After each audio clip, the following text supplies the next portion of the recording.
New at 6, a state bill meant to create more housing is actually getting a lot of pushback from some housing advocates.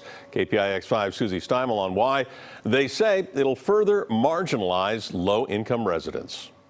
SB 50 was put on ice at the end of last year's legislative session, so it's up for a vote again this January. And Senator Scott Wiener tried to announce some amendments to the bill today, but you could hardly hear him over the crowd. Today, we have new amendments in Senate Bill 50 based on feedback that we have received. If you're looking for a microcosm of the housing affordability crisis, look no further than Oakland City Hall today. Senator Scott Wiener tried to discuss amendments to his controversial Senate Bill 50 today, but roars from the crowd drowned him out. This is a housing crisis. What do you make of this reaction? Well, we know from the polling that people support this legislation overwhelmingly. So you're building, but who are you building for? You're not building for moms. You're not building for people who make less than $40 an hour. Let's be honest about that. SB 50 is more or less a housing production bill. It didn't pass last year, and this month is its last shot to survive.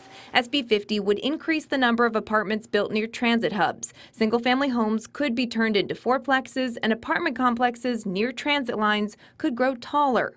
Amendments give local leaders 2 years to come up with their own plan to meet these building requirements laid out in SB 50, or the state will step in. The bill requires 15 to 25% of all units under SB 50 be affordable housing. But opponents worry it will just mean more luxury units and gentrification. Urban renewal is Negro removal, and that's how it's been, and that's how it will continue to be. We're seeing the existence of that right here. Everyone has the right to be that angry. I believe that SB 50 is part of the solution to address that anger that we saw today. The bill must pass out of the Senate to survive by January 31st. Susie Steimle, KPIX 5.